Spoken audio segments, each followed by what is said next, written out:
I will admit, most of my videos start off with the premise of me finding something really cool at a thrift store, but usually that's a visual medium. This time I actually found a musical instrument I've never even heard of before, and I'm super excited to do stuff with it. And at first glance, this just looks like a wooden suitcase or something, but I promise this is the coolest thing you're probably going to see today. So to get started with this instrument, it's actually really satisfying to set it up because it's really simple and it's all self-contained. So all you have to do is open the lid, push these two buttons on the side, which allows you to lift the insides up and lock them in place. Then you fold the lid all the way back and clip it to the side of the main housing and you're ready to play. Although if you were to just press a key, absolutely nothing would happen. And that's because you actually have to pump this thing manually with air to get any notes to come out, which is a very involved process, but I'm sure you can probably get a motorized air pump for this.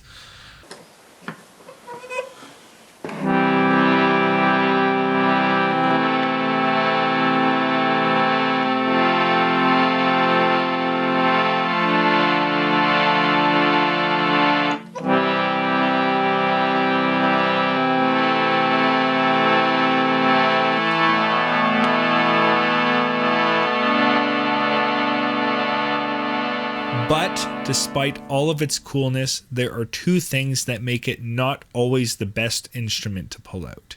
Number one is that it's an acoustic instrument and therefore extremely loud. So when I'm having a creativity boost at 2 a.m, I can't really pull it out and start playing it if I'm looking for that specific sound. And number two has to do with the limits of how many notes that I can actually play. Because one hand is always on the bellow, I only really have one hand to play notes with, which basically limits me to like 3 or 4 notes per chord.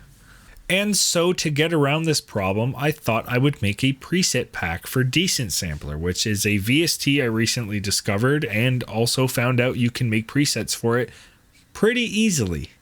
But before I can even start diving into Decent Sampler and figuring out how to actually make a preset, I have to actually sample this thing. So I'm going to take my modified dynamic microphone and try and record every single note individually as much as I can and as clean as I can, and then chop that up and get it ready to actually plug into a piece of software.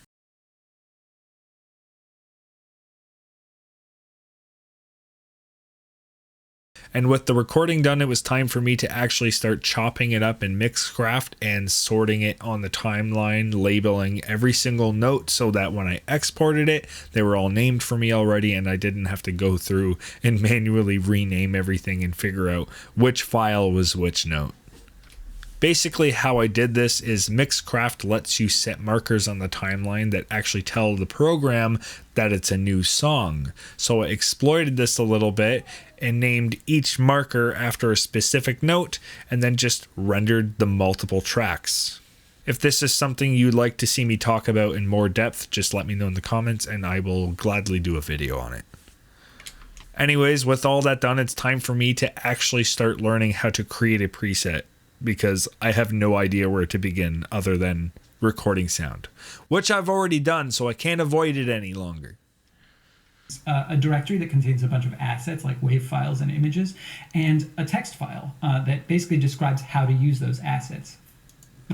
Okay, so according to this video, which was created by the guy who made Decent Sampler, it's kind of a combination of file structure and a folder as well as coding, which is not what I expected for making a preset for an audio plugin. But yeah, I've done a little bit of HTML throughout my life and some CSS. I think I've dabbled in Java, but it's been a very long time since I've done any of that. So I've definitely jumped into the deep end, I think, but hopefully it's simple enough that this Dumbo brain can wrap itself around it. So I suppose let's get started with watching the rest of it. I'm not going to make you sit through that, and I'll do what I can and I'll talk you through the process that I went through.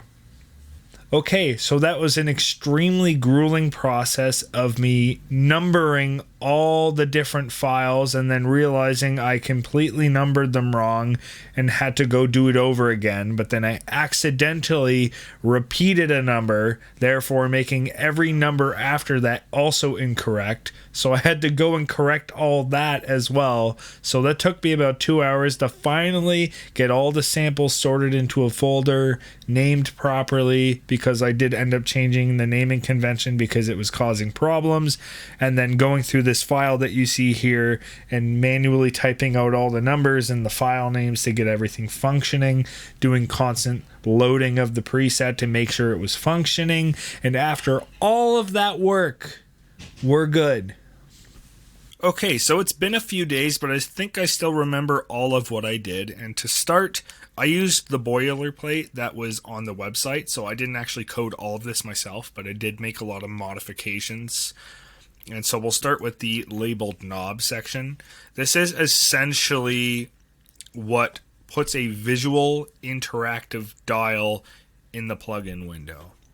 What we have here, this is where you decide the position in the window you want it to be. 0, 0 would basically be like top left.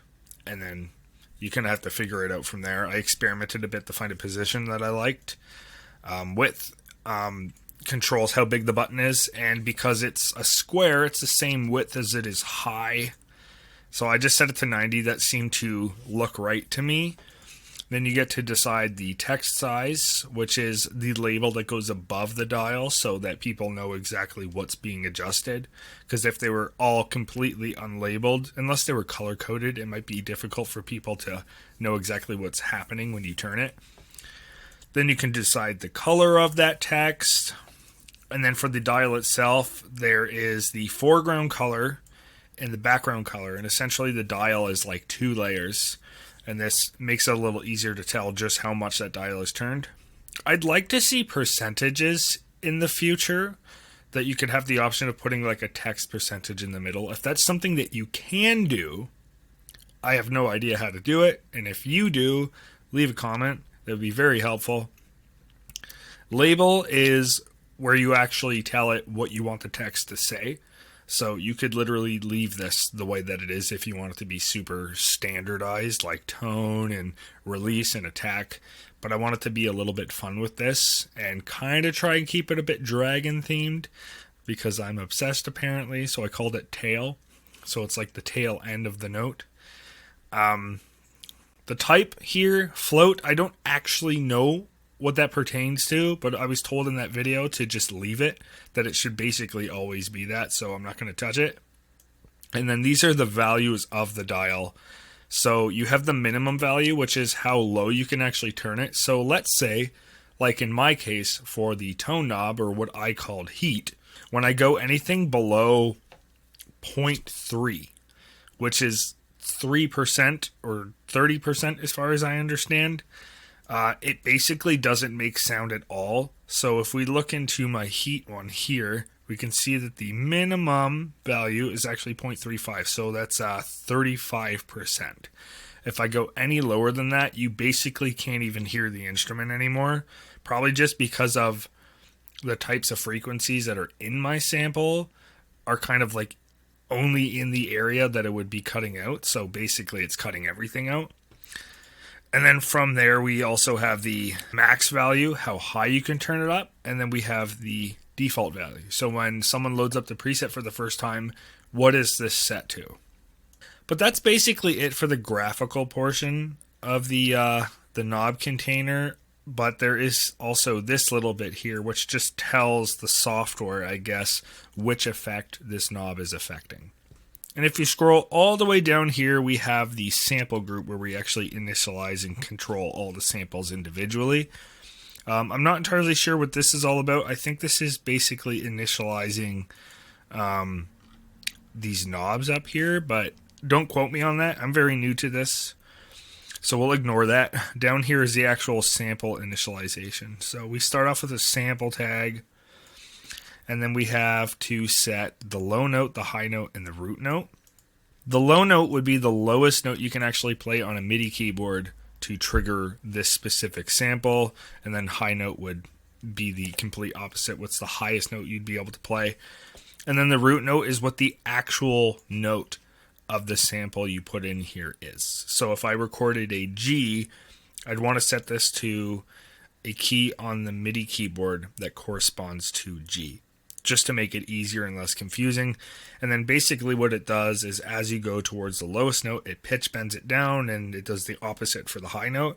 But because I recorded all the notes individually, I decided to just make them all the same. I didn't know if that was actually going to work, but it did, so sweet.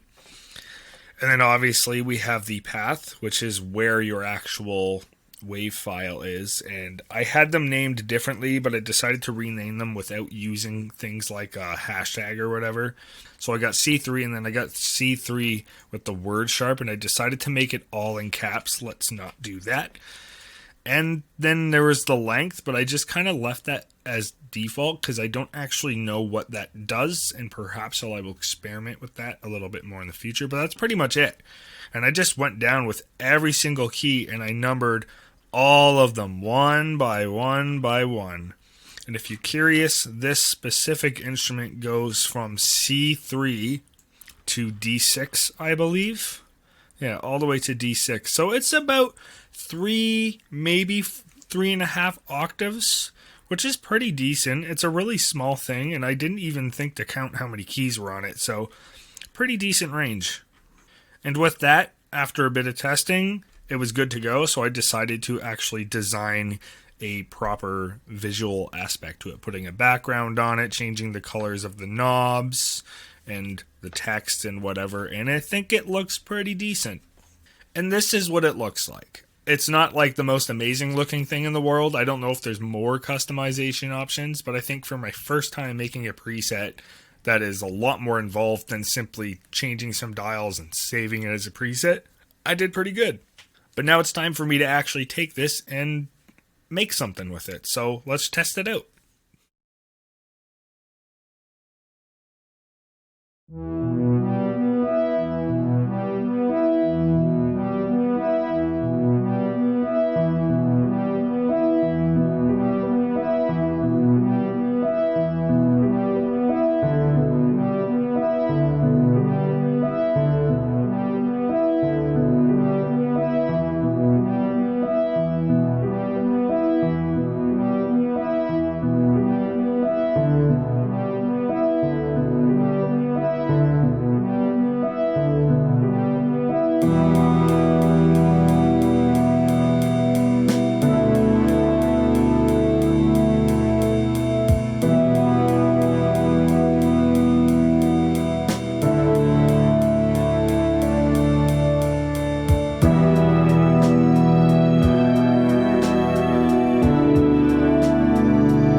With that, you've been incredible. I've been Naira Virka. Thank you for watching, and I'll see you guys in the next video.